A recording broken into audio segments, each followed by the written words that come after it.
7 o'clock. Okay. Good evening. I call to order this regular meeting of the Minnehaha County Planning Commission, and as a courtesy to everyone here tonight, please make sure that all cell phones have been silenced. Please note that tonight's Planning Commission meeting will be rebroadcast via CityLink and posted on the www.minnehahacounty.gov site for viewing by the general public. As of tonight, this is the first meeting of 2024. We will begin with the selection of the chairperson and vice chairman on the county side. Are there any nominations for the chairperson? Yes. Madam Chair, I nominate Bonnie Duffy. Second. Okay, I have a motion and second to nominate Bonnie Duffy as the chairperson. Any further discussion? All those in favor? Aye. Oppose? Motion passes. Thank you. Are there any nominations for the vice chairperson?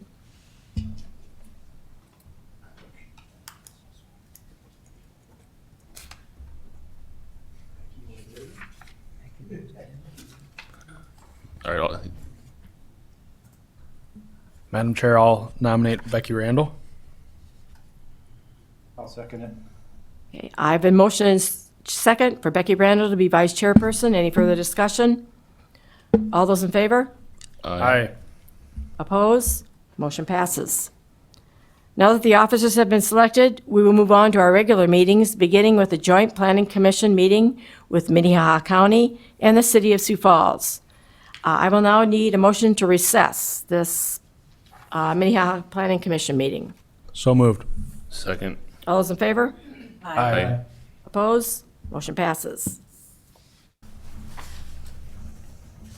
Now I call to order the regular joint meeting of the Minnehaha County and Sioux Falls Planning Commission, and I will begin with a few introductory comments. The two planning commissions work together on land use and zoning matters within the rural areas surrounding the city. This area is displayed on the screen. When this joint hearing is completed, the joint Sioux Falls and County Planning Commission will adjourn, and the next regular business meeting will begin to consider items beyond the joint zoning jurisdiction with Sioux Falls.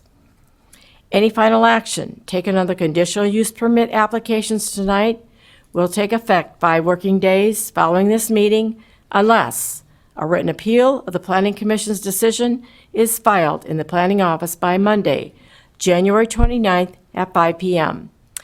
In the event of an appeal, the decision will be referred to the Joint County Commission and City Council for a hearing on Tuesday, February 27th at or after 5 p.m.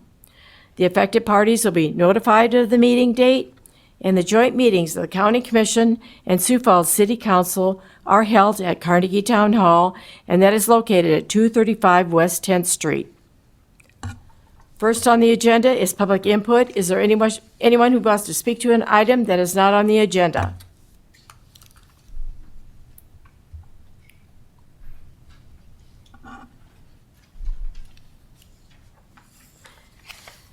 At this time, the Planning Commission will consider the consent agenda. Items on the consent agenda are perceived to be non-controversial and meet all of the requirements of the codes and regulations.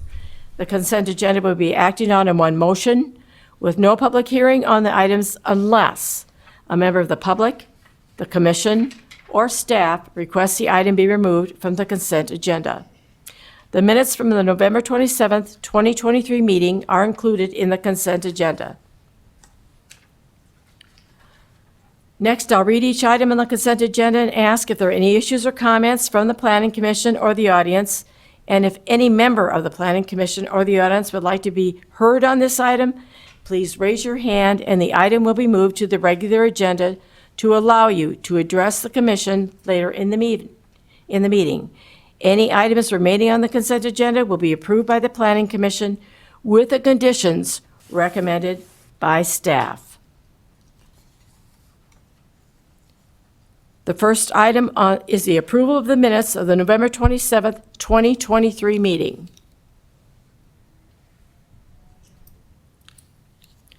Item number 2 is a minor amendment from 24-01 to the Laurel Ridge Plan Development District to update the list of other regulations in subareas A and B to reflect the road authority change and pavement of Slip Up Creek Road on the properties legally described as Lot A, Tract 1, Laurel Ridge Additions, and Lot B, Tract 1, Laurel Ridge Addition, all in the southeast quarter, Section 23, Township 102 North, Range 49 West. That is in Mapleton Township. The petitioner and property owner is Tyler Childress. Location 47675 Slip Up Creek Road.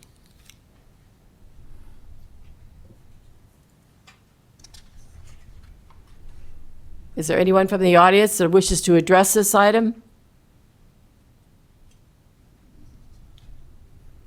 Anyone from the commission?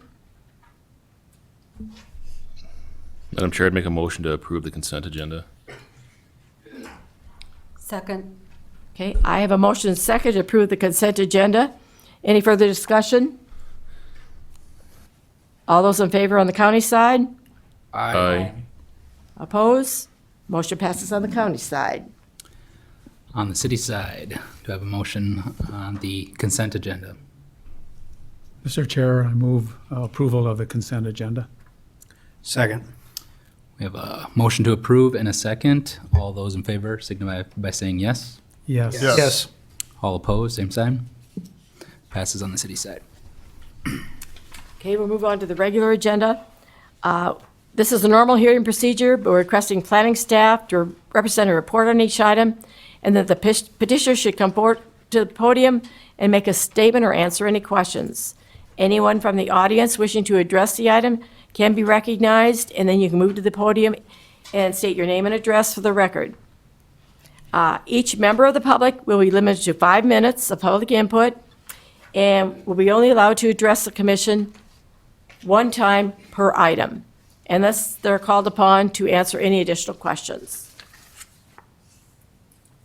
Item number 3 on the regular agenda is conditional use permit 24-01 to allow a short-term rental on the property legally described as Tract 3, Andy's Addition, Northeast Quarter, Southwest Quarter, Section 23, Township 102 North, Range 49 West. That is the name, Mapleton Township. The petitioner is Don't Ask Holdings LLC, that's also the property owner. Location 47644 Slip Up Creek Road. Scott? Thank you, Madam Chairman. Scott Anderson, representing Minnehaha County. I'm the planning director. And as you indicated, this is a conditional use permit request to requesting a short-term rental on the legal description that you read. The applicant is seeking a conditional use permit to allow the residents at 47644 Slip Up Creek Road to be used for short-term rental. There is an existing residence on the site that contains 6 bedrooms and 5 bathrooms and 2 kitchens spread out over 2 levels. In addition, there is an attached 3-stall garage and a detached double-stall garage along with the concrete driveway leading to the garage. And there's some additional gravel parking area in the back of the property.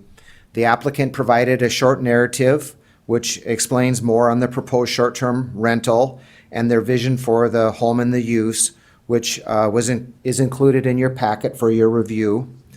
On January 9th, I conducted a site visit, and the area consists of residential development. There are approximately 35 residences within Andy Acres. Staff also noted that there was a recreational vehicle located in the driveway of the subject property, and it was unclear at that time whether that RV was being used to house short-term renters or not. The conditional use permit request was provided to the city for comments and for review and comment, and their review finds that the request does not meet the criteria set forth in Chapter 159.397, and therefore the City of Sioux Falls is recommending denial. That review letter is also included in your packet for your review. Now some historical background information on this. Last year, on January 23rd, The Joint Planning Commission's denied a conditional use permit request to operate a bed and breakfast on this property. The applicant applied for a conditional use permit to operate a bed and breakfast on the property after being contacted by the planning department upon receiving a zoning complaint. At that time, there were no definitions for vacation home rental or short-term rental, nor was the use identified in the zoning ordinance. A bed and breakfast establishment was the land use that best fit what the applicant was applying for, and an application was submitted.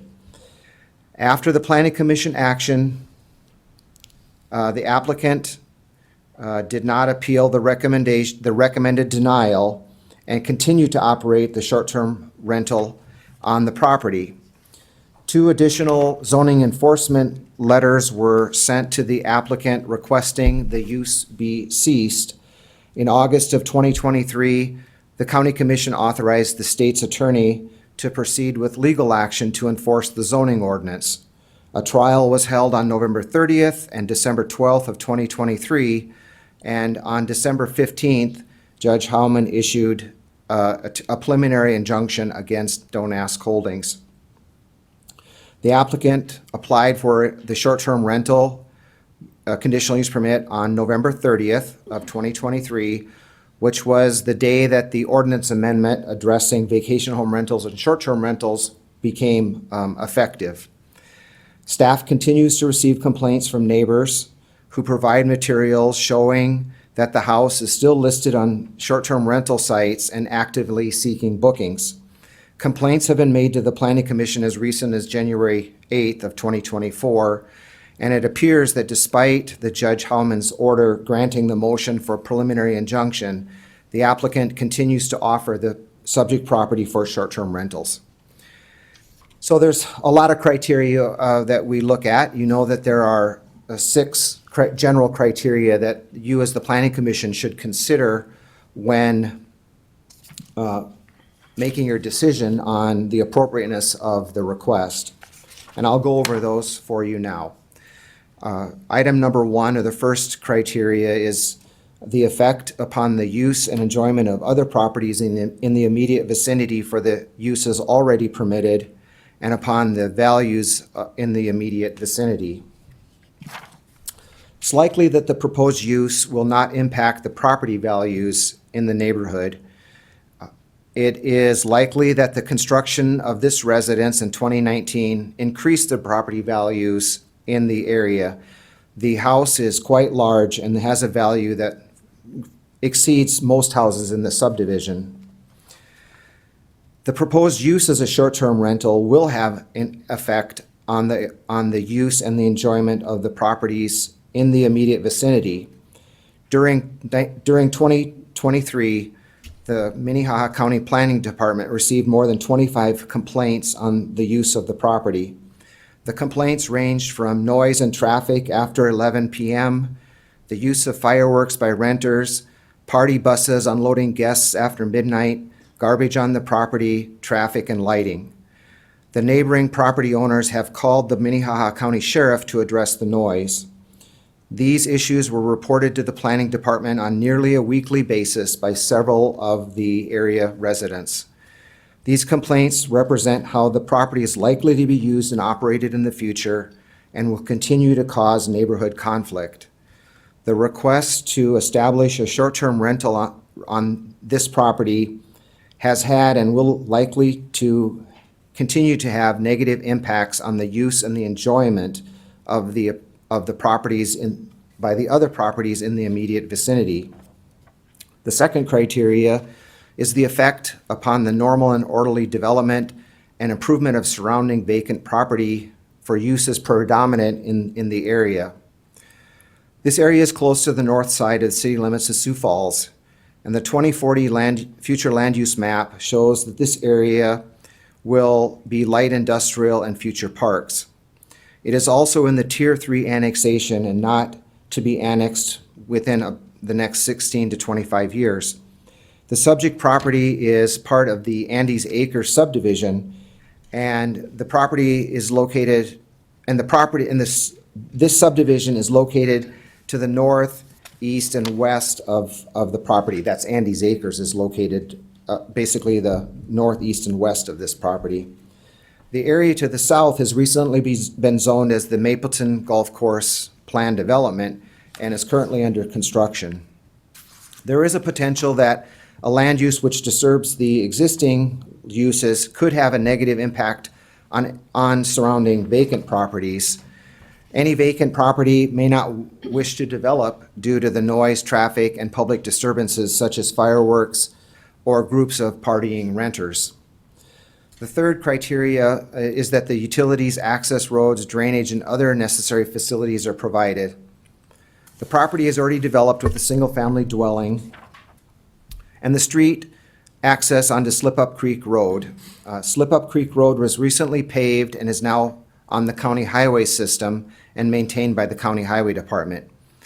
No new utilities will be needed, and drainage will not change on the site. The property is located on a rural lot, and you'll notice that the lot is less than 1 acre with an on-site wastewater disposal system designed for 600 gallons per day of water usage. The Planning Commission and the petitioner should be aware of the proposed use may create water usage problems on the property. The zoning ordinance allows for a maximum occupancy of 3 people per bedroom for a total of 18 people on the site at any one time. The USGS.gov website estimates that the average daily water usage for a person is 80 to 100 gallons. If each person in the house consumes 80 gallons of water, this could only support 7.5 people, even if average water use per person is divided in half, such as the state on-site wastewater design requirements for rooming houses. The septic system would not support 18 people, and the Planning Commission should consider the total maximum occupancy of the property and how the proposed occupancy might impact the septic system. The fourth criteria is that the off-street parking and loading requirements are met. The zoning ordinance amendment that became effective on November 30th requires 1 parking space per guest bedroom, and the applicant has indicated that there are 6 bedrooms to be used, which would require 6 parking spaces. There are 5 garage spaces and the driveway approach to the garages, so this would meet the off-street parking requirements. The fifth criteria is that measures are taken to control offensive odor, fumes, dust, noise, vibrations, and lighting, inclusive of lighted signs, so that none of these will constitute a nuisance. Staff does not feel that this use is an appropriate land use on the subject property. The Planning Commission could attempt to limit any potential nuisance issues with conditions should approval be considered. And items to be considered for mitigation would be noise and traffic at typical quiet times, such as between 11 p.m. and 7 a.m., trash, screening fences, berms, landscaping, and the amount and type of security lighting at the house. The last criteria, the sixth criteria, health, safety, general welfare of the public, and the comprehensive plan. The general welfare of the public is of concern. The proposed use has a potential health issue with an under-designed wastewater system. The safety of the public is at risk, with guests using the property arriving at the site late in the evening or early morning hours after celebrating events and potentially impaired by alcohol. The comprehensive plan indicates that it should reflect the collective goals and values of the current residences and future generations. The Joint Planning Commission may deny a conditional use permit when not in harmony with the purpose and the intent of the zoning ordinance. Article 1 of the Joint Zoning Ordinance states, "The regulations are intended to preserve and protect existing property uses and values against adverse or unharmonious adjacent uses." And I, in the staff report, bolded and italicized existing. I think it's important to remember that Article 1 specifically identified existing properties. Throughout 2023, the subject property was used as a short-term rental, and the staff received nearly weekly complaints from many neighbors. The property concerns and complaints would indicate that the proposed conditional use permit for short-term rental is an unharmonious adjacent land use to the existing residential development in the area, and therefore staff recommends denial of the conditional use permit. So the recommendation is staff recommends denial of conditional use permit number 24-01. I do have some pictures that we can go through. I will explain the pictures. Why don't we go back first? So this is the subject property. You can see the house. You can also see the attached garage and the lengthy concrete or hard surface driveway. Next. This was the site plan that was submitted by the applicant showing the property, the layout of the house, of the residence. And then this is the photos that I took on the 9th, and you may recall that was a couple days after the snowstorm, so there's a lot of snow in the picture.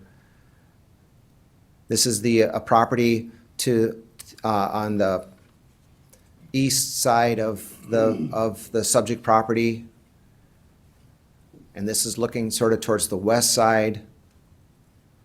This is looking basically at the driveway looking east. And this is the driveway looking west down Slip Up Creek Road.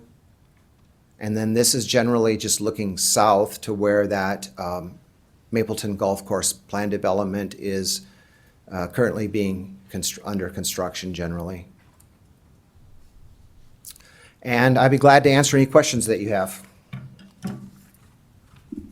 Any questions for him? I guess not at this time. Thank you. Is the petitioner here? Will you please step forward and state your name and address? Good morning, Madam Chairwoman. Good morning. I'm sorry, it's 7 o'clock. It's been a long day. Good evening, Madam Chairman. My name is Drew Duncan. I'm here representing Don't Ask Holdings tonight. I understand that this is a delicate matter, and I'm asking you to keep an open mind as to the request. This is, after all, a permit that a few short months ago was recommended for approval, although under a much different set of circumstances by the planning department, quite frankly, after denial by the commission in an injunction hearing. In our humble opinion, Madam Chairwoman and commission, I don't think much has changed from a plan development perspective. I'd like to go through a few short matters here, and I will try to be brief. The home in the report, as the report stated, this is a 6-bedroom, 5-bath home purchased by my client a shade more than a year ago. It was bought for the purpose of hosting events. It was to work in concert with the event barn, which is less than a mile away, owned by the same applicant. It's 5 garage spaces, a big driveway and lot, plenty of off-street parking, as the report suggests. The focus of our events changed when he was told by planning commission staff that events in any form wouldn't be allowed. This property was bought from a family that was hosting large family gatherings there and renting the place to other church patrons. The use now isn't much different than the use then, that were for a few short months or years when the property was held before my client.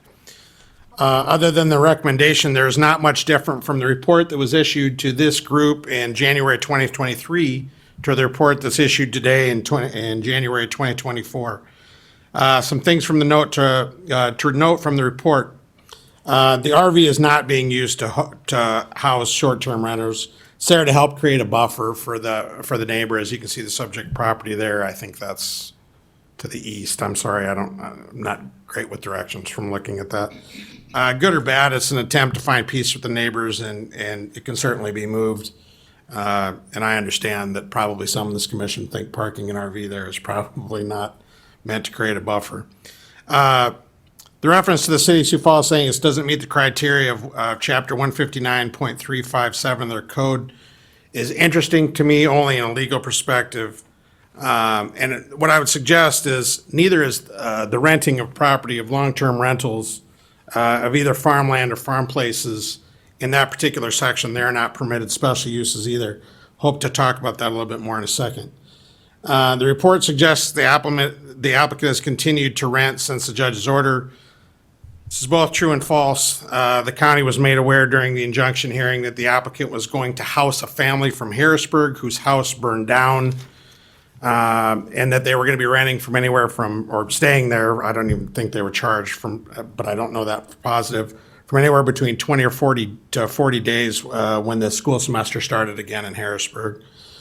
It was to be used in that fashion so they could so they could stay there until they got back in an apartment in the Harrisburg area. That is who was there during the month of December, essentially. I'll talk to my client about advertising still on VRBO and Airbnb. He tells me he is not. Unlike Section 2, or under Section 2, it suggests that the vacant lots may be reluctant to develop due to noise, traffic, and public disturbances or groups of partygoers. Court sat through approximately 8 or more hours of testimony at the injunction hearing in this matter, which you've heard a little bit about. I believe it was around 8 hours, I could be wrong, that most, if not all, the neighbors who have lodged complaints here lodged complaints at the hearing were allowed to testify. And I understand due to the delicate nature, there might be some, and due to work hours, weren't able to be there. The sum totals of the complaints: a fireworks incident reported by the neighbor that woke him up around 2 a.m. lasted 10 seconds, according to his testimony. One loud group in the attached or the detached garage. I wasn't really sure from the testimony whether it was the attached or detached garage. Law enforcement was called. Place became quiet afterwards. The complaint was the complainant couldn't hear his TV with the noise. 1:10:15 basketball shoot-around. General noise associated with making or missing baskets. Lasted 10 to 15 minutes, according to the video and the testimony. The complainant couldn't enjoy being outside with the basketball noise at 10:15. A rock throwing incident. 2 12-year-old boys threw rocks into a neighbor's yard. Not at anyone's home. Applicant went looking for the rocks in the yard to help appease the neighbor. Couldn't find any. Lighting, I think, trash was left outside on Sundays. It was. There's no dispute on that. It was for a while until it became known as a problem. The applicant got trash cans and kept them out of sight as much as possible. Lighting was also not discussed at the hearing, but we know that that was a problem for a while.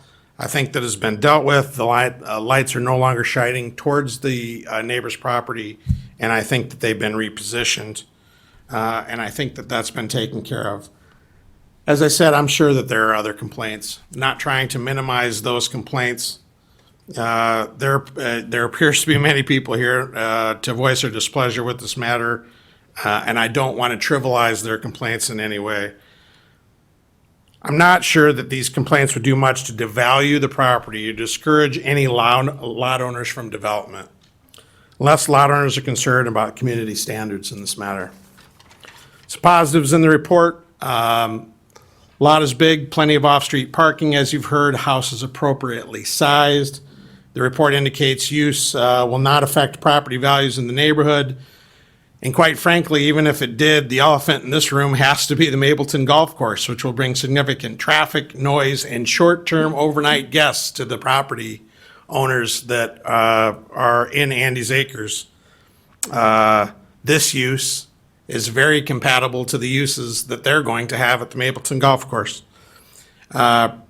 Property probably raises values in the neighborhood. That came in the report. No new utilities needed, roads paved, and no drainage issues. Meets the parking standards. And while staff now doesn't think that this is an appropriate use, and I can certainly understand that based on the situation here in the last 6 to 8 months, they would make that determination. And I don't want to trivialize the determination they made. The applicant is willing to perform mitigation measures. He's already done so with house rules, quiet hours, lighting, and trash. He's tried to create a buffer with the RV, although that might be right or wrong. So final thoughts in closing, and I know I've probably taken up too much time. The applicant is willing to work with the neighbors. He's tried. He tried to invite neighbors over for a dialogue. Nobody showed up. Neighbors didn't mind the use, the neighbors that don't mind the use are reluctant to speak publicly out of the fear of the ones who are opposed. A neighbor was found in the home in the spring without permission or explanation. Law enforcement was called, but yet the applicant continues to be willing to work with neighbors and the planning department, and anyone else to find mitigation techniques to allow for this use. Cooperation won't be a problem by my client, the applicant. Planning Commission staff testified at the injunction hearing that there was initial feeling that this was a good use of the property. Now that position has changed due to neighborhood concerns, but we were hoping the commission sees through that and agrees. The applicant has a license from the Department of Health to operate as a vacation home rental. That is part of the reason he chose to operate in the interim. That combined with the significant ambiguity in the law, and that the inspector from the Department of Health said the property was the best he has inspected. All complaints that can be solved, noise, trash, lighting, parking, as I've discussed earlier, have been solved, and the applicant will work to solve any other issues regardless of whether the neighbors will work with him or not. He's committed to that. Final thoughts for those who are concerned that the applicant continue to operate. Even though the county has to admit its ordinance scheme wasn't great, they added short-term rentals recently. Planning director admitted last January the bed and breakfast definition wasn't perfect. Applicant didn't have caretakers. He got a state license. It might not have been right, and the judge believes it was not correct, but this wasn't a slam dunk by any stretch of the imagination from a legal perspective. And the decision of the judge shines some light on the scheme when she said that if it's not defined, it's not permitted. So the applicant's complaints in the last year, which I'm sure some of you are aware of, and probably reflect on some of the decision-making that some of you will have in this matter, were not far off. Think about renting farmland or farm places in the A1 agricultural district. Not defined and probably isn't now allowed. I bring this up not to create division, but to help some understand that maybe there was some ambiguity and to help explain the applicant's position. Not making excuses for the applicant, but trying to bring some context to the discussion. In our opinion, this is a harmonious use with the current neighborhood and the future neighborhood. And we would ask for your approval. Happily stand by for questions. Sorry to take up so much time. Any questions for him? Madam Chair, I have a Go ahead. question. Mr. Duncan, it seems like you've had the opportunity to review the report and have a discussion with your client. You addressed a lot of the items in here and mentioned that you had kind of talked with them and had an answer for a lot of the things that were raised by county staff. One of the things in here, it says that despite Judge Hellman's order, the applicant continues to offer the subject property for short-term rentals.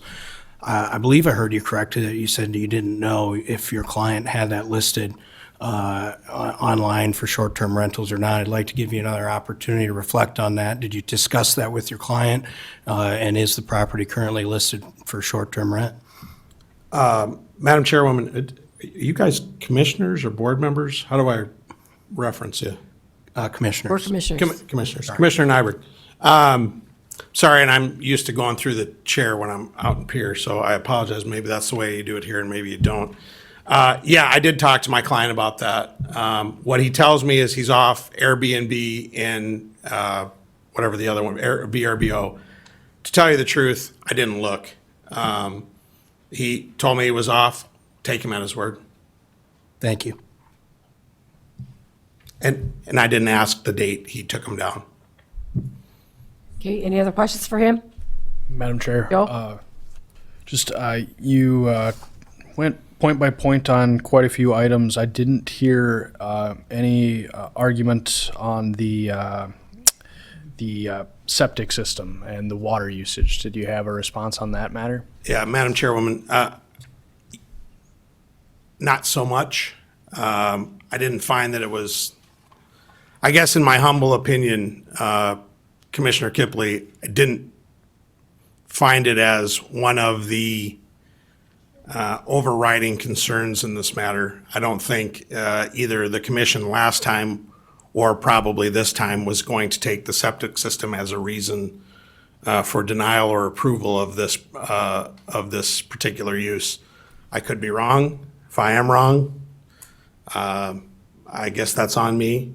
But my guess is that's not where the decision is going to be made in this matter. So no, I didn't. Okay. Anyone else? Okay, thank you. We may you. ask you to come back Yeah. if there are questions. Anybody from the audience care to address this item?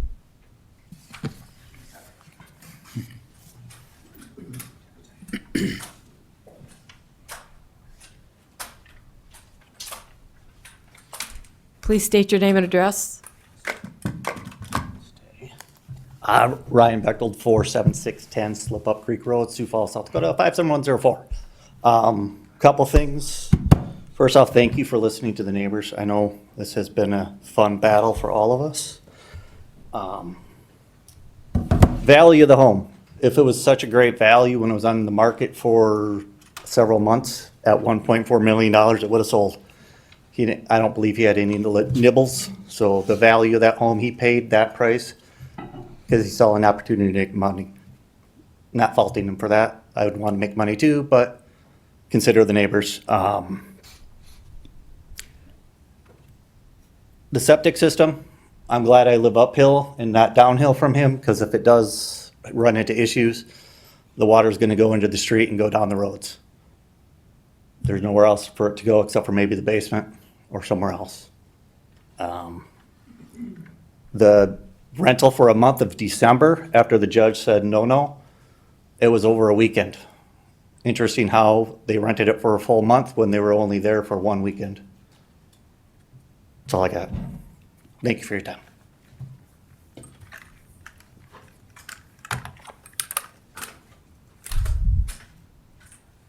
Anyone else care to address this item? First thing I'd like to do is pull up, can I use this? Because otherwise I can just show you that this property is still currently listed on booking.com. I am online right now. And I will show you the address as opposed to. Yeah, he's coming over there, yeah. Just take a second.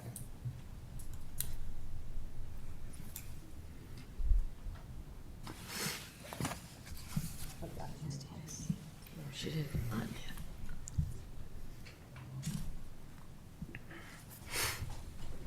Ma'am, could you please state your name and address, please? My name is Tina Beck, 47645 Sorrel Street.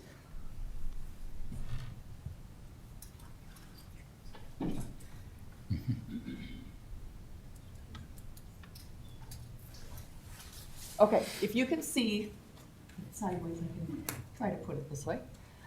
This is the house, and stated right here is 47644 Slip Up Creek Road. And it is in a position that you can't see it, but this is the house. Still on booking.com. I don't know how to make it so you can see the address, but it is right here, 47644 Slip Up Creek Road, right below the moor.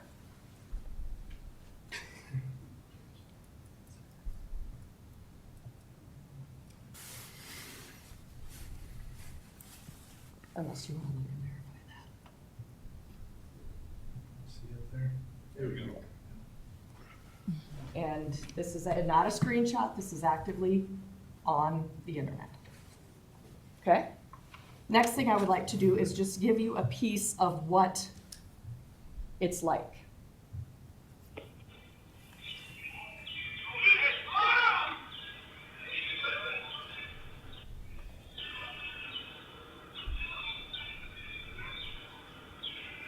Can you hear it?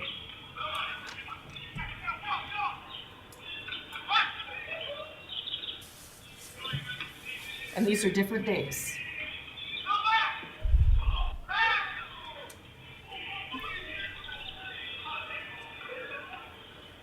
I can play many more, or we can just show you, this is a taste of what it's like to live near this rental.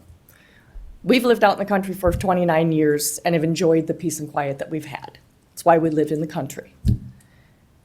Until this house was frequently rented out to complete strangers. These strangers have been allowed to rent after you guys denied it.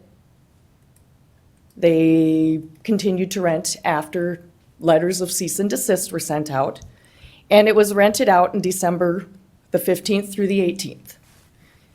And that particular weekend, there were upwards of 9 to 12 vehicles there. And I'm not sure that that's one family from Harrisburg. I don't know how many vehicles they have, but they came and went. And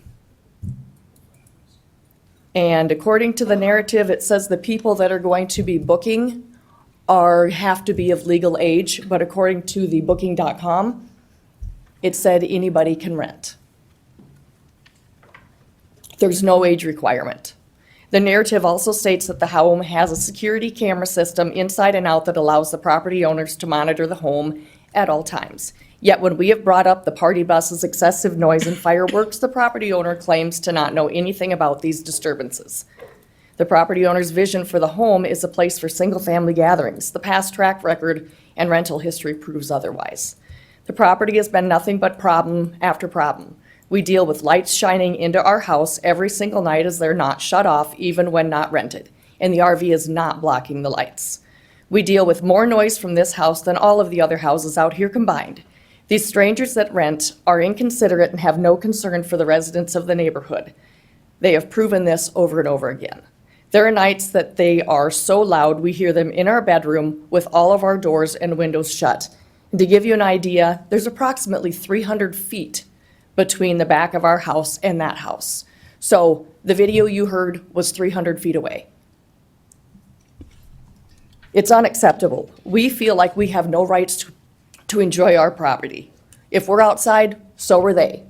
If we make noise, they're louder. The property has caused a lot of stress to the residents of Andes Acres. We're directly affected by the renting of this property, whereas the owners are not. They have a permit to build their family home near the barn, which is about half a mile away. At that distance, they'd still not suffer from the renting of the property. They wouldn't see the lights, hear the noise, deal with the increased traffic in the front and back of the house, or with having different strangers 300 feet from you every week. This house has become a nuisance.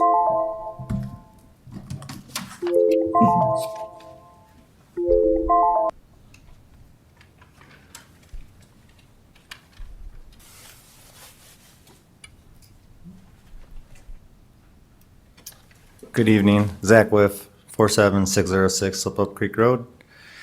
I keep hearing stuff like, church patrons, and Tyler was on the news with a group of rental people saying, we're renting to nurses and doctors and all this stuff, and just painting this image of this great place where all these great people are going to stay there and how he's such a saint. But that's not what we see. I don't see it being harmonious with a golf course. Golf courses are pretty quiet places at night. There's not a group of young males sitting around drinking, 30 packs of Keystone Light. This is going to be a private golf course. That type of people ain't out there hammering down 30 packs of Busch Light, Keystone Light. That's not what they do at midnight and 2 o'clock in the morning. I had a deputy sitting in the approach to the pasture across the road from my house one night. So I walked up to his car, said, "Oh, what's going on? It's not normal to see a deputy sitting out there." He goes, "Oh, we got a report for a suspicious vehicle. Call us if you see a red Mustang." And I was like, "Well, do I need to be concerned about this red Mustang? What's going on?" They told me about the house up there. Well, I'm familiar with the house. Well, apparently it was parked behind the property in the grass between that and the neighbor's house. Another neighbor approached him, said, "Hey, shouldn't be parking here." This guy who's renting the house with this group of friends, quote, told my other neighbor, "Go fuck yourself." So that's, sorry to swear, but that's what we're seeing out there in the neighborhood. We said from day one, this is going to turn into a party house. We're going to see drinking. We're going to see loud noises. We called it from the beginning, and then there's pictures, video proof of it. I know the Becks have more pictures of people, drinking beers and doing stuff, all that kind of stuff that we said. So I just want to say what you hear from the other side of how this is going to be such a great place, such great people staying at it. That's not what's happening. It's not what's going to keep happening. Thank you for listening.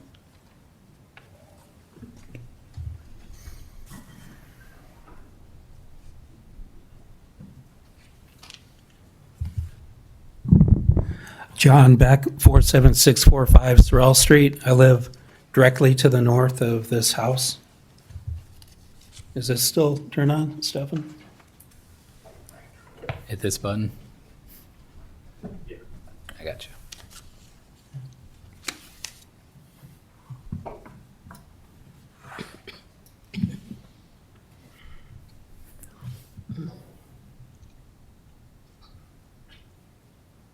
So the first picture here, there was talk about the house has adequate screening around it. This is looking from my house towards the back side of it. The pine trees that you see there, those are my trees, not his. He doesn't have enough trees there to screen anything. And then also, as mentioned before, lights have been on the backside of our building, or backside of that house. And I've had to look at them since before Thanksgiving, and they have not been turned off.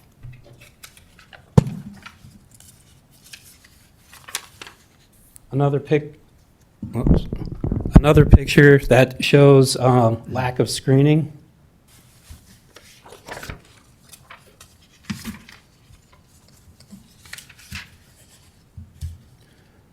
A picture of the, I can't really see it that well, of the red Mustang. Again, it's not normal in our neighborhood to have all this kinds of traffic. All this he's done since last year has brought on more people and more problems.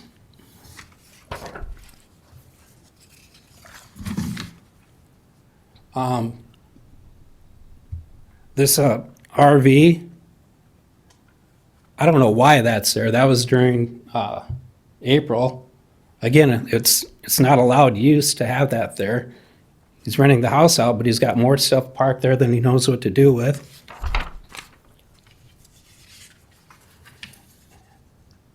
And as far as not being harmonious with the neighborhood, I believe it said that 6 vehicles could be there or parked there.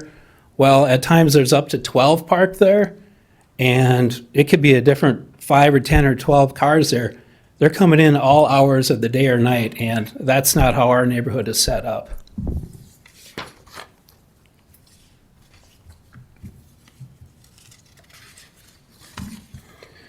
And as Zach mentioned before, this is what we get to see out of the back of our yard, is people out there drinking, having parties.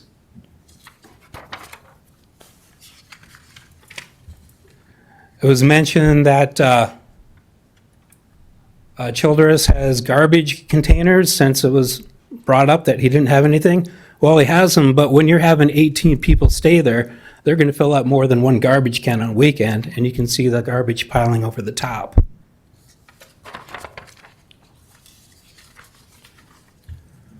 Another picture of all the cars.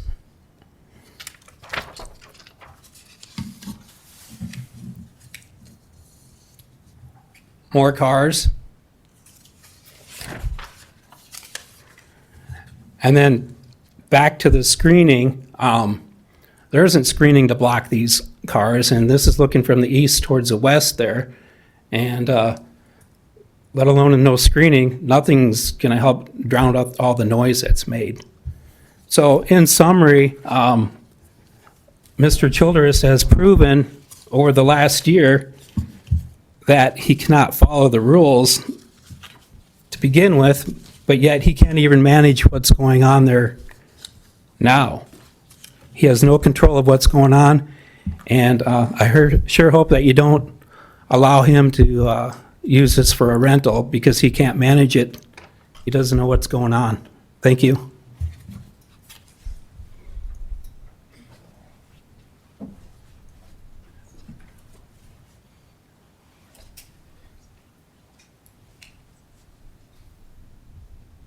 Scott Zwak, 47646 Slip Up Creek Road. Actually, I'm the house right next door to the east. I'm the one that was woke up in the middle of the night by the fireworks.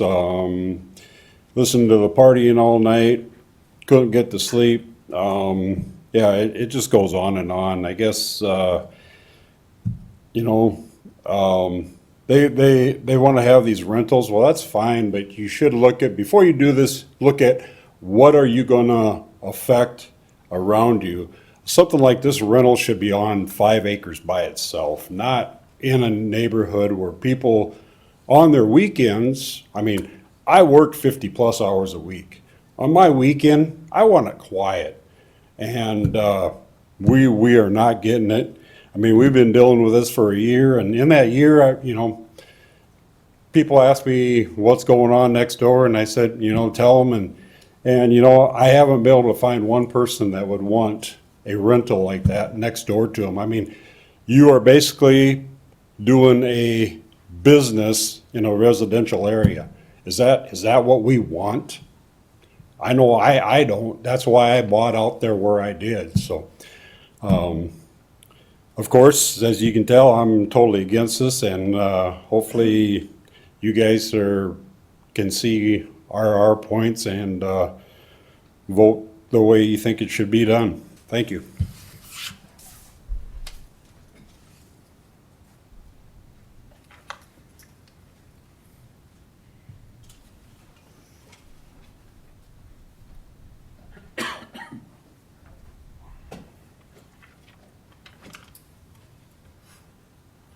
Good evening. My name is Steve Bechtold. I live at 47614 Slip Up Creek Road. I guess I'd like to just address a broader issue of what's going on in our country and our society. We have people breaking rules, nothing happens. The average citizen has to sit back and take it. This person can come in every 6 months and apply for a conditional use permit. Are we, the neighbors, going to have to come down here again and again and again to fight this? This is not a proper use of this property. A conditional use permit should not be granted, and there should be some form of punishment for people that disregard the rules, disregard injunctions, and disregard courts. Thank you.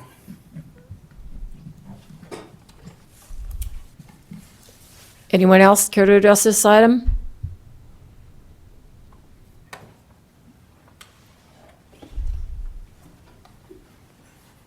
Hi, Avery Del Grasso at 47640 Sorrel Street. My wife couldn't make it here tonight. Her main concerns are she's grown up there all her life. We now have an 8-month-old, and as you saw, the cars have been encroaching in that backyard where our son would play. That's her big concern is we don't know who's in the backyard, and they've been coming closer. As to what I can offer, I've owned the property for about going on 3 years now. I've never personally met the owner of this property. He's never approached me before. And so I was not invited to any discussion with him. So, thank you.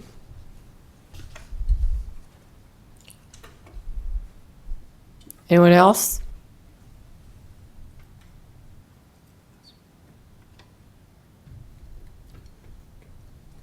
Does the petitioner want to have any more further comments from what's come forth from the opposition? Okay. Guess I'm going to close the floor. Commissioners?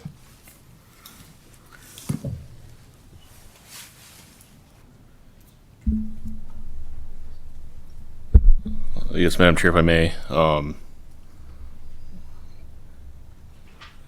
I guess I don't want to say this is a tough, easy decision, but this really does feel like a tough, easy decision in the sense that, I don't know how many times we have to hear the same issue and have the same denial, and it's pretty disappointing that, they continue to operate this business really, even after being told they're not supposed to. So, given that the number of reasons that this does not fit a conditional use permit, I guess I'm going to make a motion for denial. I'll second. And just some further point of discussion.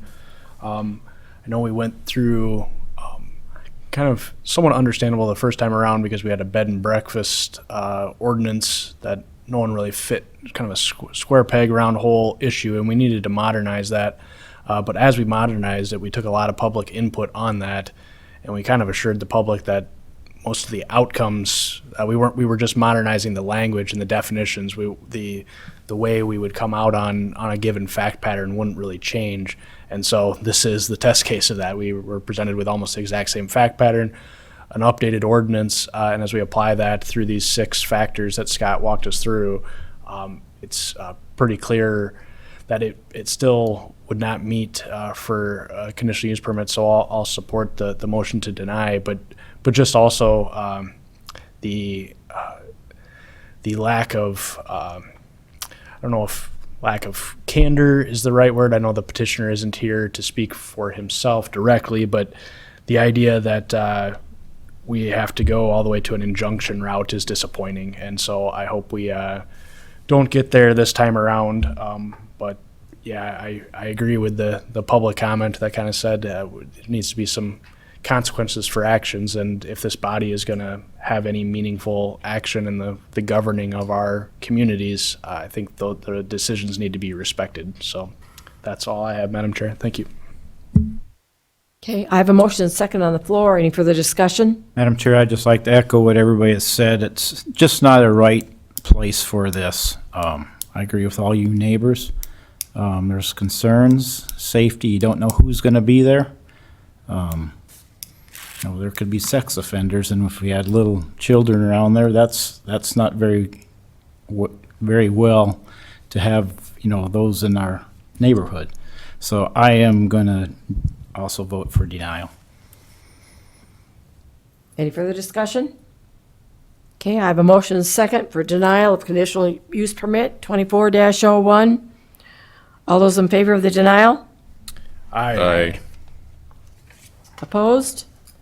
Motion passes. Conditional use permit 2401 on the county side is a denial. Okay, city, we have a denial on the county side. Do we have a motion? And I believe we always do a motion in the affirmative going forward. So do we have a motion? Yeah, Mr. Chair, so this is going to sound really weird to everybody, but bear with us. At this point, I would like to make a motion to approve the conditional use permit. Second. So we have a motion to approve. Any further comment?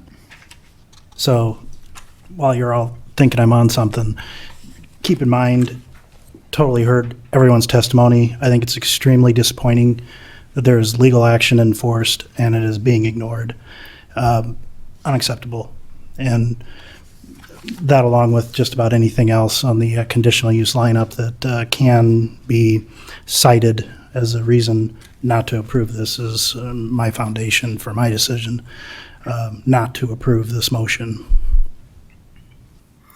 Mr. Chair, if I could, thank Steve Bechtold for his thoughts.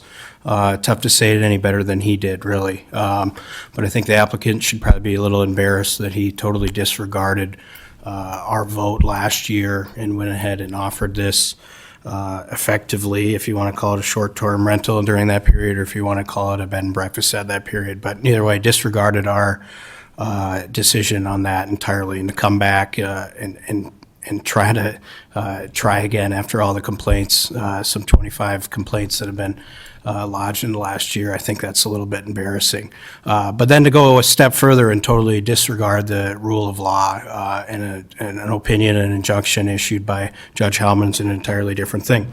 Nevertheless, we look at properties in particular on every application. We got a set of criteria, and I think it's always important to let people know what criteria we're looking at. And for me, it's item number 1 is the conditional use permit criteria that I look at and that I feel carries the most weight. The effect upon the use and enjoyment of other property in the immediate vicinity for the uses already permitted and upon property values in the immediate vicinity. And you can go on and read the report, which says, quote, during 2023, the Minnehaha County Planning Department received more than 25 complaints on the use of the property, end quote. To me, that carries the most weight. For that reason, I'll not be supporting this application tonight. Mr. Chair, I feel similarly and will not be in favor of this application for the reasons that have been articulated effectively by the commissioners. All right, no more further questions. All those voting to approve this matter, please signify by saying yes. All those opposed, same sign. Yes. The motion to approve has not passed on the city side.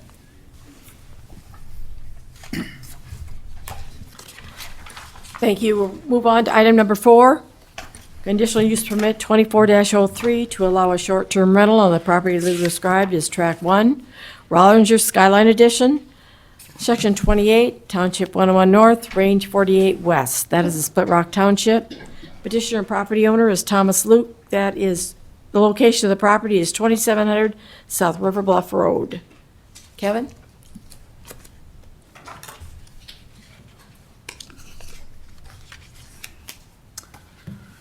Good evening. I'm Kevin Hookman from the County Planning Department. So this is another short-term rental request in front of you here this evening. This request is located south of Arrowhead Park on the east side of Sioux Falls in the Rollinger Skyline Edition of approximately 50 houses in a residential development there. This item was brought to the attention of county planning staff by neighboring property owners who noticed new visitors on the property on weekends. Staff sent notice of the violation to the property owner, and the property owner responded quickly. Since the application has been submitted to staff, the listing was removed to prevent new guests until a decision is made by the Joint Planning Commission. In the application, the petitioner submitted a brief narrative and a sketch site plan. The narrative describes how the proposed short-term rental will meet the ordinance requirements. It also included a self-imposed maximum occupancy of 8 people and listed quiet hours of 7 p.m. to 7 a.m. I'll go through the conditional use permit criteria here quick, as we just went through all conditional use permits need to go through these criteria. Number 1, the effect upon the use and enjoyment of other property in the immediate vicinity for uses already permitted upon the property values in the immediate vicinity. This house is located in a rural subdivision adjacent to a city-owned park. Short-term rentals can be generally compatible with residential sites because of traffic is low and when guests are limited. As I said before, the petitioner is self-imposing occupancy limit of 8 guests, which is 2 people per bedroom on a 4-bedroom house. The low volume of guests should reduce the potential for nuisance parties on the property. In addition, the petitioner stated that he will pre-screen guests through the websites before they're accepted for the rental. I will also remind everybody that since this has been a conditional use permit required short-term rentals, that if a neighbor does find concerns over actions of the permit holder and conditions are not followed, the permit can be recalled and reviewed at a planning commission at a later time. Number 2, that the effect upon a normal and orderly development and improvement of surrounding vacant property for predominant uses in the area. Many of the properties in the area are fully developed, and with close proximity to Sioux Falls, the next leg of development will likely be city limits to the west of the site. The operation of short-term rental should not have a significant effects on the future development of this area. Number 3, utilities, access road, drainage, and other necessary facilities are provided. The property has an existing driveway access onto River Bluff Road. Since there's an existing house, there's existing utilities and drainage on the site that would not change. Staff looked into the septic system of this house as well, and found that the drain field for the septic system was constructed in 1991 with a 1,000-gallon tank on the property. Number 4, that the off-street parking and loading requirements are met. The ordinance requires 1 parking space per bedroom There's 4 bedrooms in the house, and there's sufficient driveway space to meet off-street parking requirements. Number 5, that measures are taken to control offensive odor, fumes, dust, noise, vibration, and lighting, inclusive of lighting signs, so that none of these will constitute a nuisance. This will take place inside of a single-family dwelling. We want this, the use to remain similar to a single-family dwelling. Neighbors that called in originally were concerned with personal privacy. Both the City of Sioux Falls report that was provided to you and the county staff agreed that a privacy fence would help in the privacy of the neighbor. I will note that there is a privacy fence on the south side already here with a hedgerow here. So the privacy fence, it would only be required along this side. To the north of the property is Sioux Falls parkland and unoccupied. The operator has, like I said before, has quiet hours. The county may add condition for the quiet hours, and I would suggest that does get added to this permit. Meaning the 10 p.m. to 11 or to 7 a.m. The house is located on the west side of the property. There's a long rear yard. I went through the kind of the fence. This request does not include provisions for campers at this time.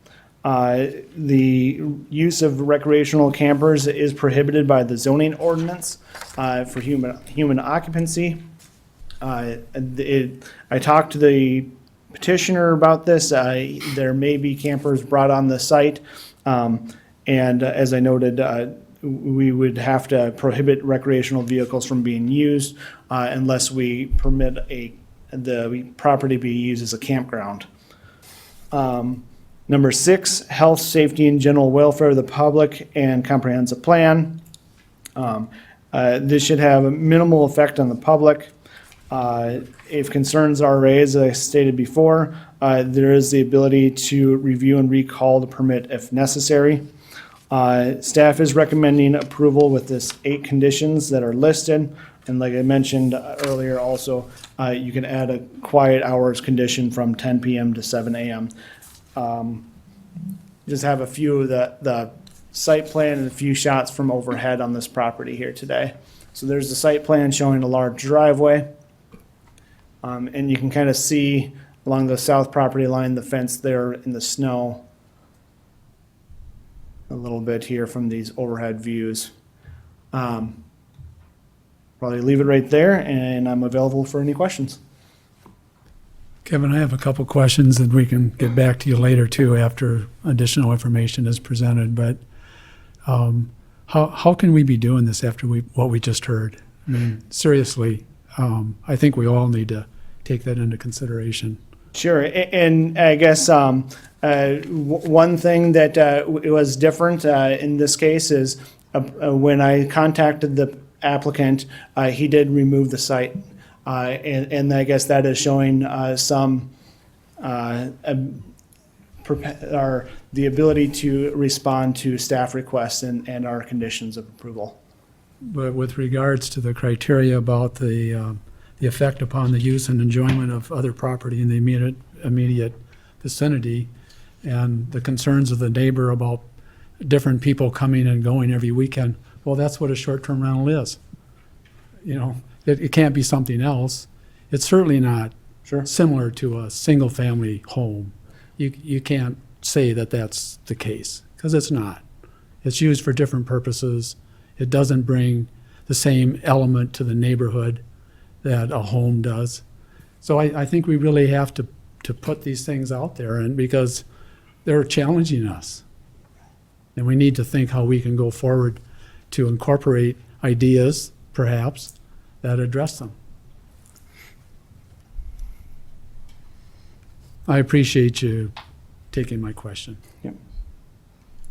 Madam Chair. Go ahead, Jeff. If I could just clarify, when you say that, do you recommend a new was that just an oversight of the quiet hours was not listed Yep. explicitly? So I would but- recommend But if explicit- we would consider this, you would recommend one additional condition? Yep.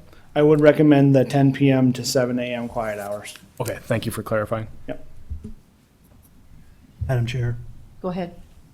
Kevin, so when it comes to the recreational vehicle piece, it's prohibited matching zoning ordinance, so you're talking rural residential zoning or RS single-family zoning. Is that the kind of zoning you're talking about? Because are we gonna need to potentially look at adding an additional item to prevent recreational vehicle use in the process as a whole here? Because that just, It is prohibited by the ordinance. So it is listed as, that you cannot have it as, have a camper occupied for human or animal occupancy unless approved through like a campground.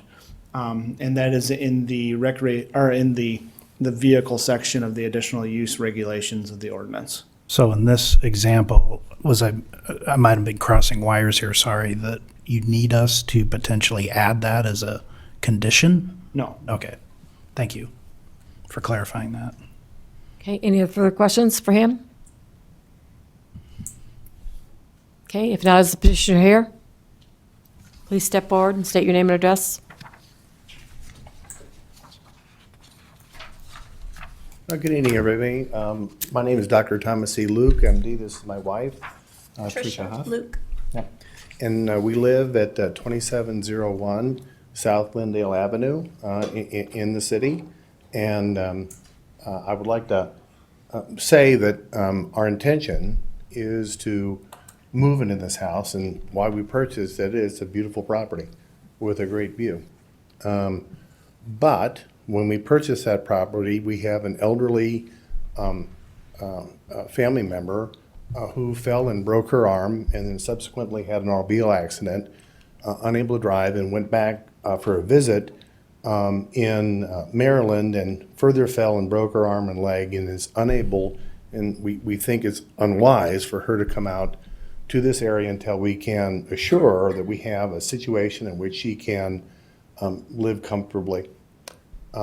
So this is intended to be a short-term interim measure so that we can make a bridging decision to figure out where and how she's going to be able to continue to live with us or make other arrangements for some type of assisted living facility.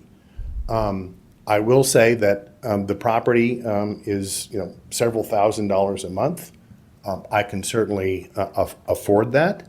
I'm fortunate that we are able to afford that. I will note that there are other properties in the adjoining area which are offered on VRBO and Airbnb. I am a former enlisted member. A young man, joined the Navy when I was 17, went to the U.S. Naval Academy, was a Marine Corps officer for 8 years, went to medical school. I have served as a Navy physician. I don't take any gruff, and I won't have any bad behavior, not in where I'm living or with my neighbors. So if there's a problem, they have to go.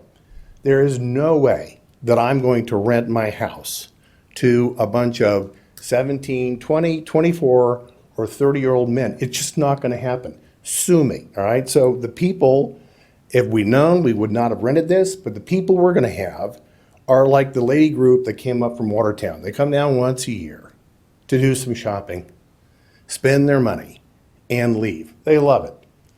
I will say that we have rented, because we've got an 11-year-old and a 13-year-old, but we also have kids up to 33 years old. They come to town. We are currently renting off of Jefferson Avenue over the winter time, the Christmas and holiday. We didn't have them in the facility because we knew it was stressful. We rented that. It was about $3,000. We've had friends come in up the road from South Glendale. We rented that from Airbnb. We've had other guests and so forth come in and rented this. So we are not here to have a problem, but we're not in a position to move into this house, and I don't want to sell it. So my co-counsel is here, okay? And I would like her to express what her thoughts are on this matter, if she can, please. Well, I guess I'd like to address Commissioner Paulson. The reason that this situation is different is because we're a husband and wife, and we bought this for our primary residence, and we now find ourselves in a situation where our plans have temporarily changed. I'm the one who goes and cleans behind a guest. I am not cleaning people's beer cans and beer bottles and all that kind of stuff. There are things in that home that I want another lady in the home, right? A family. Those are the type of clients that we want in that home. And so there is the ability to pre-screen. We've had people want to rent over Thanksgiving, and they wanted to have, I don't know how many people. Too many. And I said, yeah, no, I know what that is like. 13 people cooking Thanksgiving dinner in a kitchen. I'm going to be cleaning up forever. So from that perspective, it is different. This was not something that we're undertaking as a business opportunity. It would be nice if we could have a little bit of financial help, because we're covering 2 mortgages at this point and trying to help an elderly family member find, a good living situation. And that can take a little bit of time, right? Because there's emotion involved in that. You can't just send her away. And so that's how our situation is different. And we don't want this to go on forever. I do live in a home in the city of Sioux Falls, but this house is much nicer. My goal is to find a way to get into this house. Can I do that in 6 months? I don't know. Can I do it in a year? I'm going to have to figure out if we can move in or if we're going to have to sell it. So can I just say I've never owned an RV. We have no intention of buying an RV and having people live in an RV. I understand that the previous owners and so forth did have an RV by the barn that you see down there. And maybe, I can't say, but I don't have an RV. I have no intention of having an RV, and no one's going to live in an RV. So let me put that aside. Now, in regards to the fence on the east side, so we did talk to the neighbor when we moved in and so forth.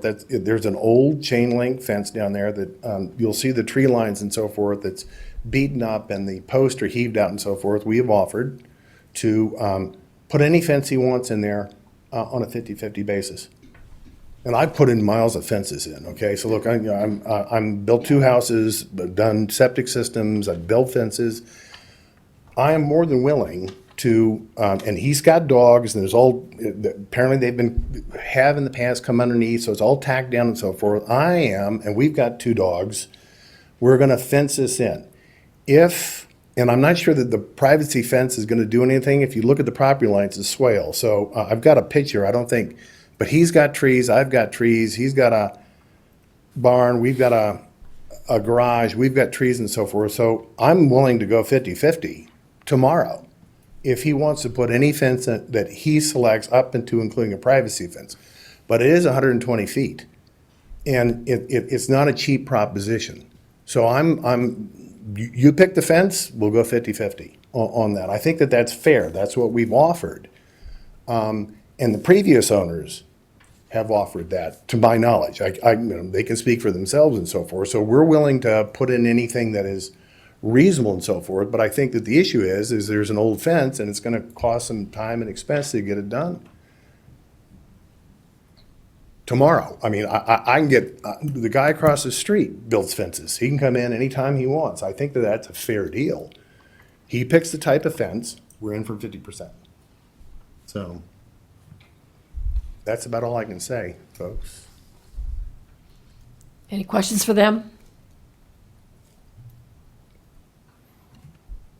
Thank you. Yes, ma'am.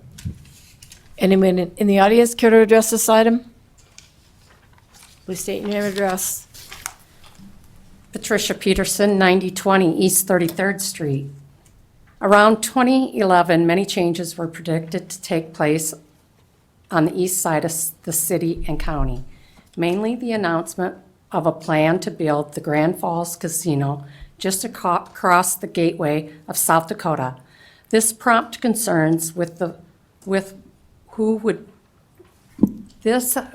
prompt concern would bring to many of us what lies ahead.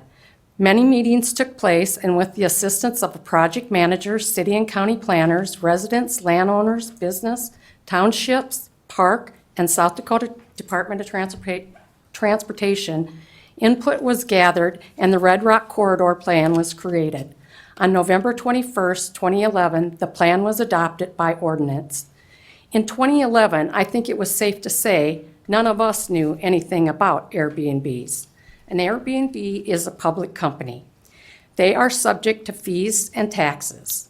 Because it is a company, they are required to secure a commercial insurance policy. Tonight, the owners of 2700 South River Bluff Road are requesting they be granted a conditional use permit. From November 9th to December 9th, 2023, this property was being operated as an Airbnb. It was listed on such as Airbnb on Airbnb.com. On 7 different occasions, the owner were operating without a proper permit issued or granted. On November 21st, 2023, because of the continuous and constant comings and goings, I inquired by telephone if the said property had a permit granted to operate, and I was told no.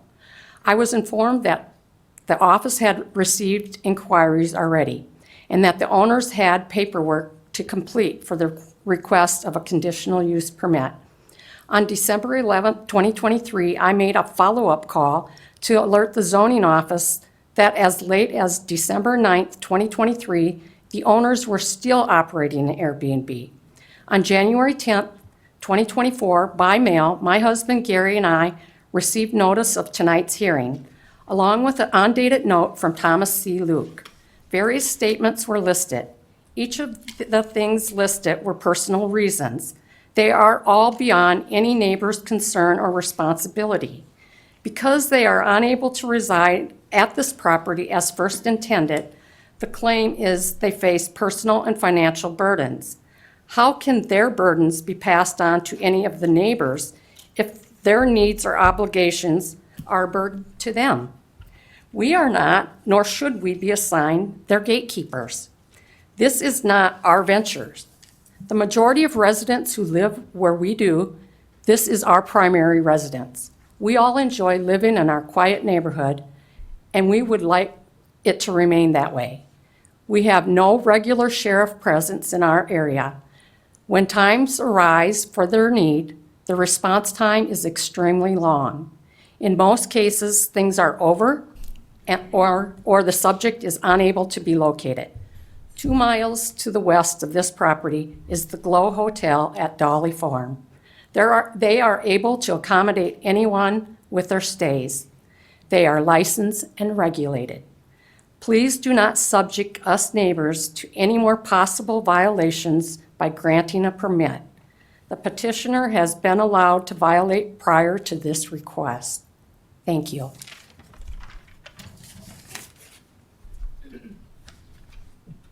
Anyone else care to address this item?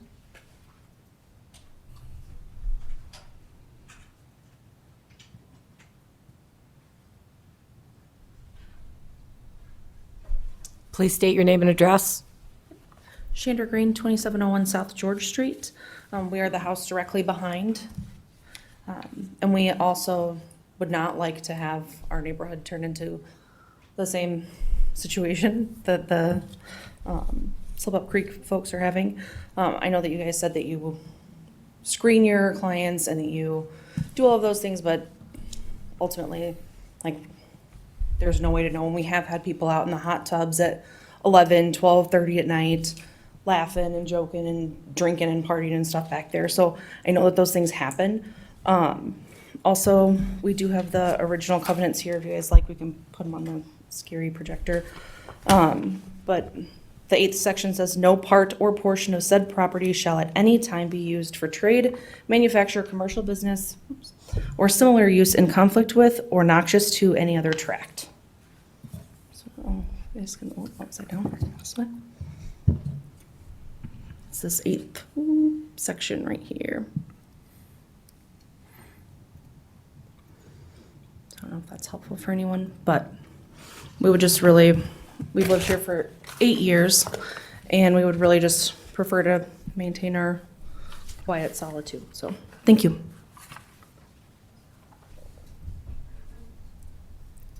Anyone else in the audience care to address this item? Gary Peterson, 9020 East 33rd. Can you put that picture back up there of their house again? I'm not sure if you can do that. Okay, you see where their driveway is right there? That they drive down to go in that driveway. When they drive out of that driveway, their headlights shine my living room. So every time somebody goes in and out of there, I see it. And I know that there's going to be things that's going to be happening out there. And we moved out there because we wanted to be nice and quiet.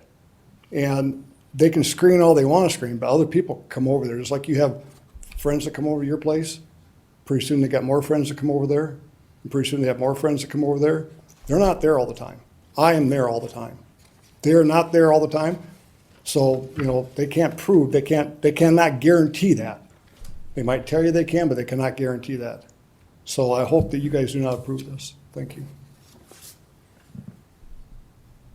Okay, anyone else? Could I say something right here? Do I have to come up there? You should come up to the podium and tell us your name and address, please.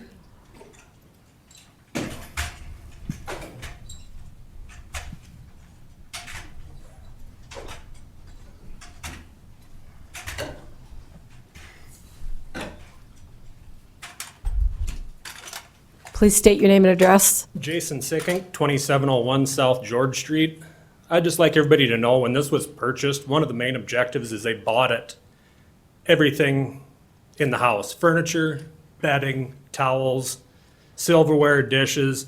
This was a turnkey deal. Does that throw up any red flags that this is purchased for a rental immediately like that? And all of a sudden, That is a lie. no? Sir, you're out of order. The owners that told me that, Ken told me that. He goes, this might seem kind of unusual, but he goes, I wanted to let you guys know this. And Ken, speaking about the fence, Ken and I had spoke about this years ago, about putting the fence up 50-50, and we were gonna do that when lumber prices came down. We had never spoke about fences. They introduced me once. That was the only time that we've ever met or talked. But it just that, buying it turnkey like that, I just was wondering what was gonna happen there, and I guess we found out here. So, thanks for your time. I just don't wanna go down the road that this other subdivision's going down here like they came in over. Anyone else care to address this item? You'll get your turn. Not yet. Hi, my name is Karen Rollinger. I live 2 houses down from that property. And I didn't come nearly as prepared as some of the other people here. I just want to address a couple of things that were said. The quiet time from 10 p.m. to 7 a.m., that's all fabulous, but it's not enforceable. The privacy fence, like if I don't want to see you, that's great. But once again, it's not going to do anything about noise. And as far as 8 people being allowed on the property, it doesn't keep them from inviting their friends and having a party. There's a really fabulous deck on that property, and there's also a fabulous burn pit with some great chairs around it too. And the previous owners used that. So, I think you probably have all good intentions and everything, but you yourself have said you can afford the property without having short-term people in there. And I'm sorry for what happened to your relative. I mean, that's a horrible thing. But I don't want random people renting property near me so that I have to worry about the fact I live in a quiet neighborhood on a terrible gravel road that is 1 car in, 1 car out. We don't need a bunch of people driving on that road any more than we already have. And I don't want random strangers in my neighborhood. I want to know who my neighbors are because there's accountability for things that are being done. There's no accountability when somebody's renting out property. They could be there 1 week, gone the next. So that's all I've got to say. Thank you so much.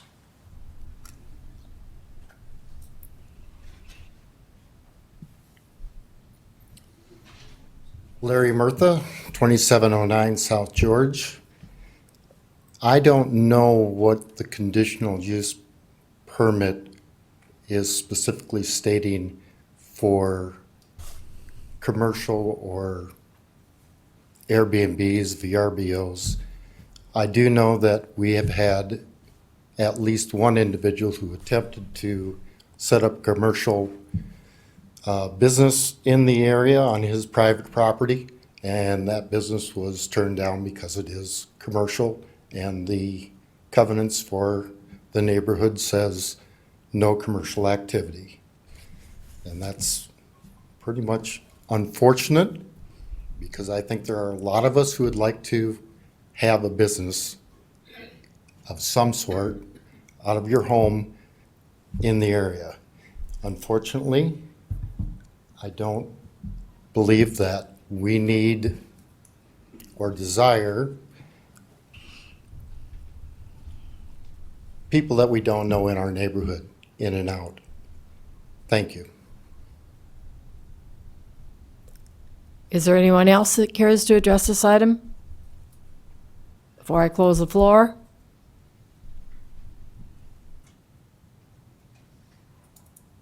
Okay, commissioners?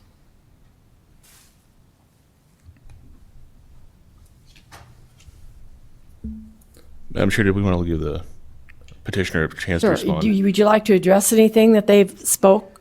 I'll give you 2 more minutes. So that is true. We did buy all the furnishings in the house. The family was leaving to go to the Marshall Islands, and they couldn't take all of that with us. And that was how they were trying to sell the house, because she didn't want to move everything out. They got their job offer, and they needed to move pretty quickly. The reason that that worked for us is because we came to Sioux Falls for a job offer for him. We left a very large, nicely appointed home to come to our small 1960s 3-bedroom, 2-bath home until we could find someplace better. So all the furniture that was in our old home, it just didn't fit, right? So that's what I sacrificed to come and start this life and accept this job in Sioux Falls. So we felt like that it was sort of like a God thing, right? Because Jackie and Ken didn't need that furniture anymore. The furniture that I have in this tiny little 1960s 3-bedroom, 2-bath house is not the same scale that needs to go into the new house. Not that anybody really cares, but I just want you to know that we did not buy that lock, stock, and barrel with the bedding and the sheets and all that kind of stuff because we intended to use this property as a short-term rental. And can I say that the home has been rented 3 times in the last 6 months. When we were informed that we were in violation, we stopped 5 nights. So this idea that I will tell you that there's at least 3 or 4 cars that are going to be moving in and out of that driveway. We've had nieces and sons and Ruth and so forth. So I totally reject the idea that what's been going on at that house is in any way impeding anybody's enjoyment of the property. Quite the contrary. It's been vacant and we're maintaining it exquisitely well. So if anybody wants to make the claim that there's been any kind of shenanigans or noise or loss of enjoyment, then I'm willing to hear what they have to say. It's just not true. So I'm sorry this other location and so forth are renting their place out to, 15, 20 young men and so forth. I get it. But I have no intention, and I don't think Tricia has any intention of doing that. So thank you for listening to us, but I reject some of these claims, which I think are hyperbole and just don't fit the facts. Thank you. Okay. Now I'll close the floor. Commissioners?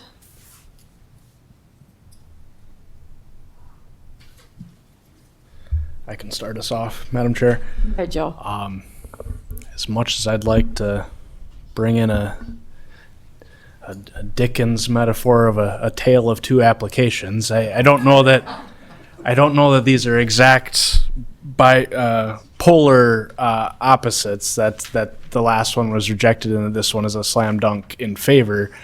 This, I think, is a bit more of an edge case that will make for some discussion on both sides, and I'm previewing the deja vu feeling I get as a county commissioner when I get to hear these things on appeal and get to hear them twice. Because I think there's valid arguments on both sides here, and I have empathy for both sides. I appreciate the civility of both sides. I think you did get to see one neighborhood that kind of devolved into some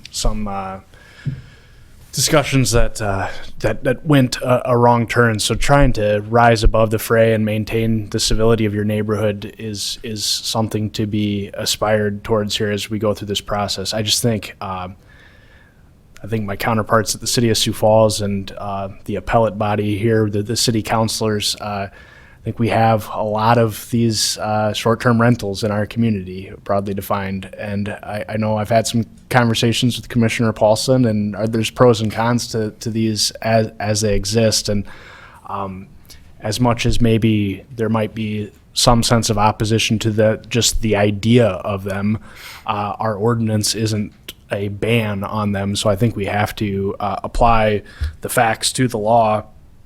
And as I would go through this, again, I think the slam dunk case that we have in the county is, a property out in the middle of nowhere that has no neighbors, and who cares if they rent it out? That's the easy one. We still ask that they get a conditional use permit so that basically that we can review these on a case by case basis.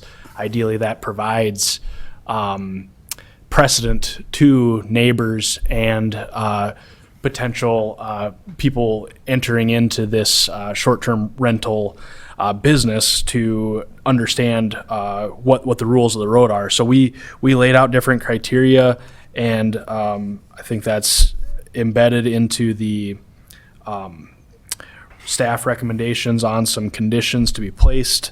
The applicant, I kind of assuming good faith on all parties here. I don't want to necessarily, the previous agenda item, I think we were kind of questioning some prior history of action from the applicant, and I don't want that to carry over into judging this applicant. I think they've acted in good faith, whereas when they were notified that they needed to apply for this, they responded to that.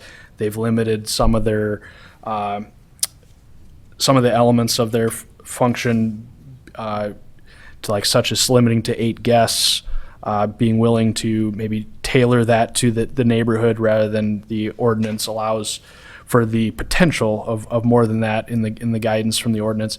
So I guess just to get the conversation kick-started on, that's kind of where I'm coming from on it. I don't know that this is a slam dunk approval, but I'm trying to think if we lay out guidance in an ordinance for someone to do this, this seems to be someone acting in good faith and trying to comply with that. Madam Chair, if I may, not reiterate what you guys think what Joel said, but the question of how can we allow this after what we just did, I think the easy answer is, if that's going to be the question, well, maybe we shouldn't allow them at all. And I don't think that's by any case what we want to do. I think that everything needs to be a case-by-case basis. To say that we're not going to allow them at all would probably be one of the few counties in the nation. I would think I can put that for a fact, but I would think that would be a very rare exception. So I do think we need to look at this case-by-case basis. A good example, the previous application, it was surrounded by homes. There's been previous examples of, I don't want to say questionable conduct, but somewhat questionable conduct given the past history on that property. And I look at this one, there's, I do agree that it's in a neighborhood, but there's some buffer. There's a park adjacent to it. And I think that so far everything's been in good faith. And, if this does turn into 15, 20 boys having a kegger out there, I think there is appropriate avenues and neighbors to bring this back before us and say, is this truly what we intended to approve? So I think there's avenues for both parties. If this doesn't come to fruition and it isn't, I guess, carried on good faith.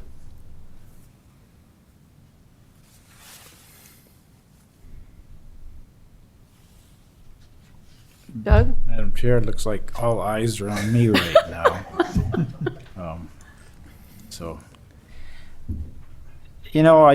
I've grown up in that area my whole life. Rode the school bus up there to pick up kids. I know the roads are narrow.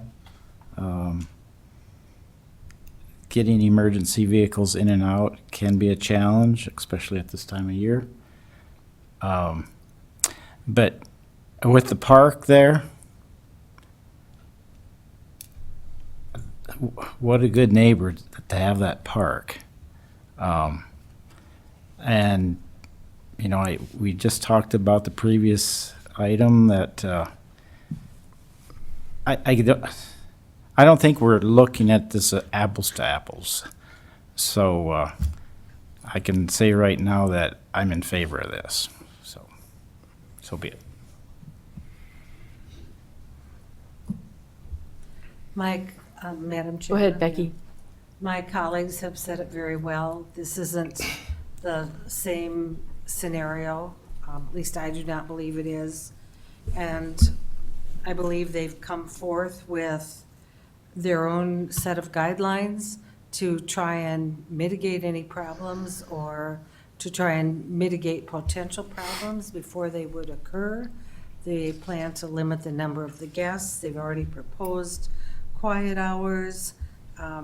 They've already just brought forth their own guidelines, and because of this, I would move that we provide approval for this.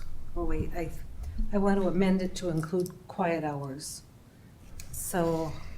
Item 9. Yes, to add number 9, that would be quiet hours from 10 p.m. to 7 a.m. So that would be my motion. I'll second that. Madam Chair, sorry, before you guys get into voting on approval, could I have staff come up quick to address a question I have on one of the general conditional use items? Sure. Sorry, Mr. Chair. You're good. Kevin, so on item number 1 at the end, it talks about if we aren't, if it's deemed by a neighbor finds concerns over actions, that can be pulled back. The permit can be recalled to a joint commission for review. I know this is all brand new road, but any thoughts on particular timing and what that, is it one neighbor just saying, I got my headlights in the living room and that annoyed me, so now we got to come back before the joint body? Or what are the, any guide rails on that yet? Sure, the guide rails on that would be looking at the conditions. So if they have 8 guests come to their house and they invite in 8 more guests and there's 16 people on the back deck, that would be a violation of the conditional use permit, and that's where we can recall that forth. The other things would be like, the quiet hours, if that's becoming a continual problem. You have night after night after night, and you can recall it with that. And that would be the steps that we would take as with the conditional use permit. So that becomes, it sounds like, the discretion of the planning department as to when that would then be raised to this body? Yep, and we would bring it to this body. It would take notification to neighbors. It really goes in front of essentially the same process of notifying neighbors and things to bring it forward to this body for a recall. So if that decision is made, does that then take the effect of a cease and desist? They have to stop renting until this is heard? Or can they continue to operate until we go through this process? It does not go as a cease and desist until the hearing. So they could continue. Okay, thank you. Thank you, Madam Chair. Okay. I have a motion on the floor. I have a motion and a second to approve the conditional use permit 24-03. Any further discussion? All those in favor? Aye. Oppose? Motion passes on the county side. All right, on the city side, do we have a motion? Mr. Chair, I'll make a motion to approve this, I think it's 2403. Second. Sorry, with the 9 conditions, with the quiet hours added. Thank you. Second. We got a motion and a second. All those are, any additional comments? I do, thank you, Mr. Chair. So just to state it for the record, the 9 conditions do include the mention of 6-foot privacy screening on the east property lines. Existing fence on the south property line must be maintained. I just want it stated that this does not mean 50-50 split. This is being operated as a business. If the applicant wishes to reinstate operations as a short-term rental, they got to get this done. And I think that should be, immediate grounds if they try to continue without getting this done. Need to flex that recall muscle. Because this isn't, if you're living there, if you're a primary resident and you want to negotiate and do something with your neighbors, that's great. For lack of a better way to say it, this is going to be a business. It's a business venture, and you got to take care of business before you can operate. I just wanted that clarified, and that'll be no small part of my vote of affirmation on this item. Thank you, Commissioner. Anybody else? Mr. Chair, I brought up the point I made to establish that we do need to consider what is incorporated in the criteria.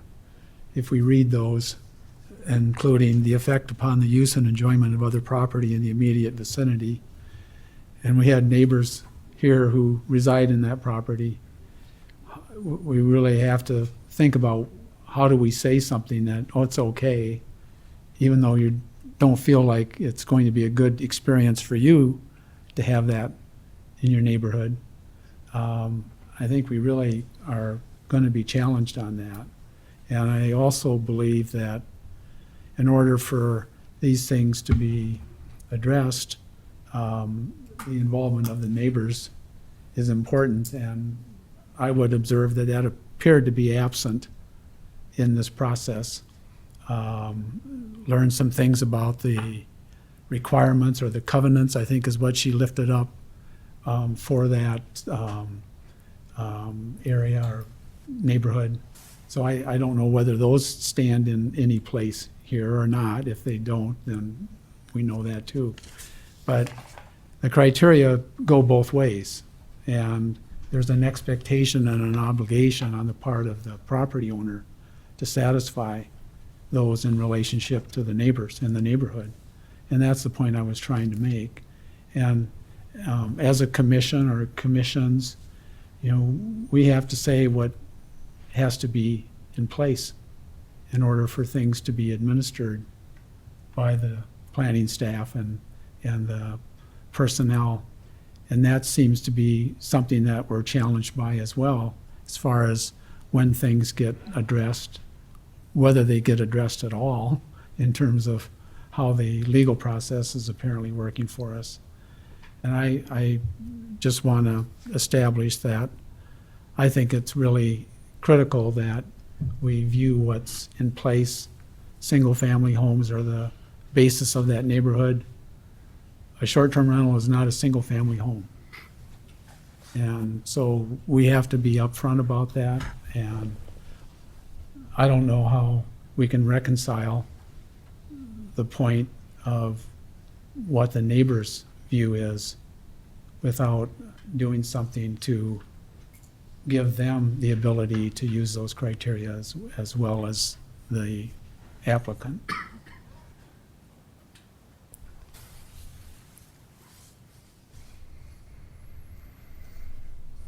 Seeing no further comment. I'll add, sorry, Mr. Chair.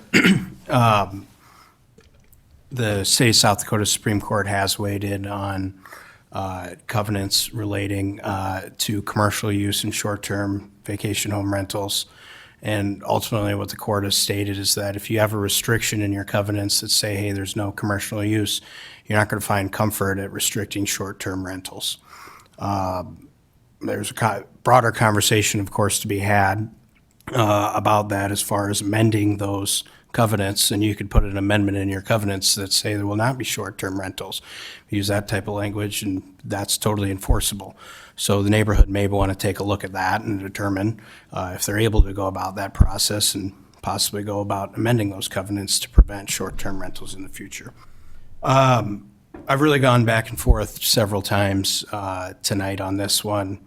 This is not an easy one. I think it's important to note that you really do, as somebody sitting up here, have to take your mind out of the previous conversation that was had. I think it's the process that we set up when we passed this ordinance about short-term rentals. You have to think about these two properties individually and separately, and you can't take and listen to what was said beforehand and apply it to this application. So that's my thoughts on that.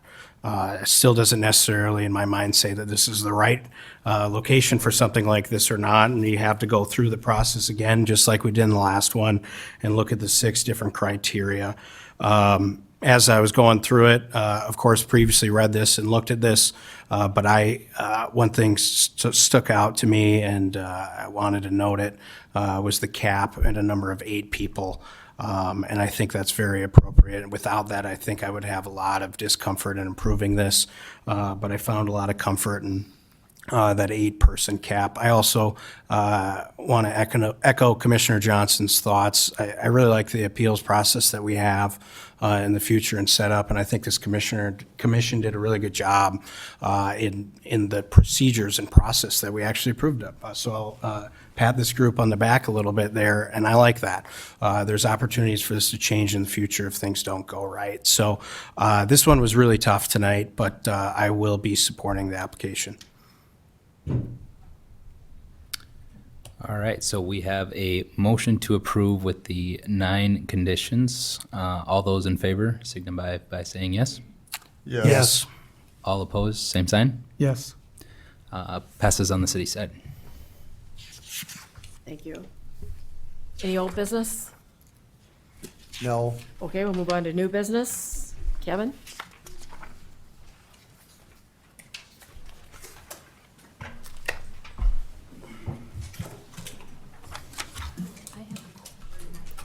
All right, so new business tonight is a briefing, so I'll try to be brief regarding shipping containers. Recently, Minnehaha County, outside of the joint jurisdiction, adopted an ordinance amendment that I provided to you for review that covers shipping containers as accessory buildings in the joint area.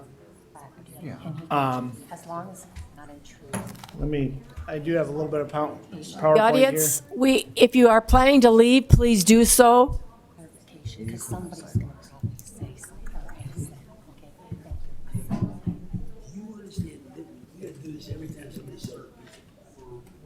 something. You people need to move out into the hallway. Scott, push him out.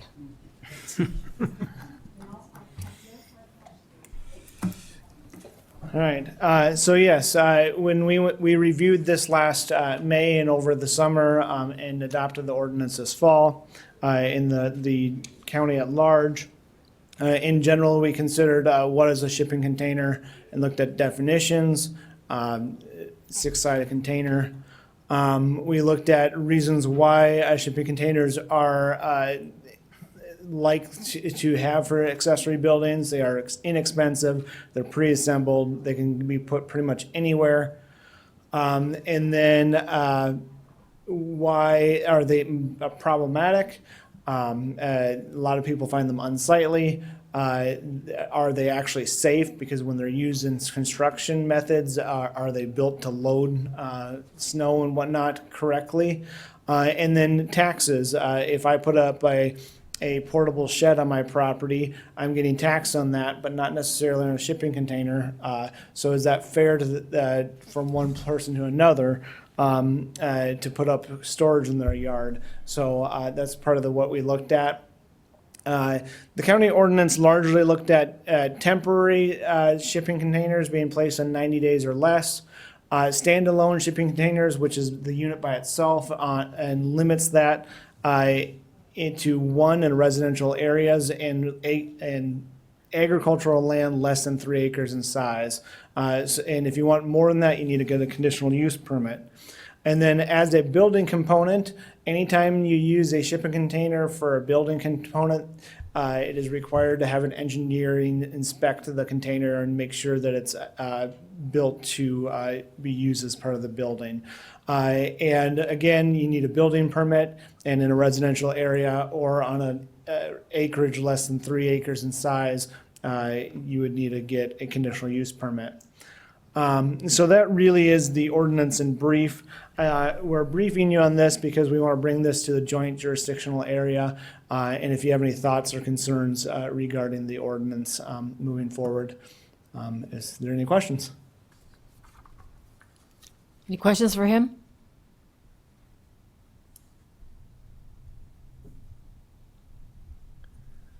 Guess not. Madam Chair. Go ahead, Joe. I guess I'd maybe be solicitous of my colleagues on the city side, just in the sense of, I would only imagine as we get closer to the city, maybe there's more restrictions that are we're interested in out in the county. Maybe there's some consideration toward it being a free-for-all and whatnot, but as we just, what's specific about the joint jurisdiction that you might have even greater concern? Do we need to put more teeth in this? So definitely interested in any of your opinions.